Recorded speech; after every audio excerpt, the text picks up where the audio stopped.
This is Driving Across Canada, Part 16. So far in New Brunswick, we've climbed the highest peak in the Maritimes and seen a potato museum. But here we can also see some of the highest tides in the world, which you can get a glimpse of in St. John.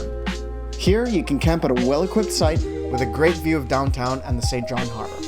And you can get lunch at the Reversing Falls restaurant, where you can watch the flow of the St. John River reverse in real time as the tide comes in. There's a lot of history in this town, like the story of Fort Latour, which predates Canada's founding, or the dark history of Partridge Island.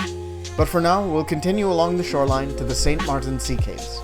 This marks the start of the Fundy Trail Parkway, a scenic drive that offers many great viewpoints of the Bay of Fundy, and a couple other scenic hikes along the way.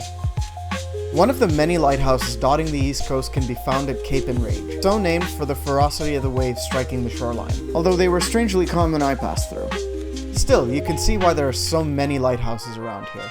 Rocky shorelines and high tides can make it very treacherous for ships passing through, and the coastline is littered with the wrecks of ships that couldn't navigate these waters. From here, we keep going east, passing through covered bridges, past the colorful wooden houses by the sea, until we eventually reach the world-famous Hopewell Rocks. Here, at low tide, you can actually walk on the seabed, although it looked just like mud flats to me. New Brunswick has overall been a very interesting introduction to Atlantic Canada. The interior part and the Bay of Fundy have both felt very different in terms of history, culture, and vibe. It's also a province that really doesn't get as much attention as it deserves, in my opinion. But we can't stop too long to ponder, because it's time to cross Canada's longest bridge into its smallest province.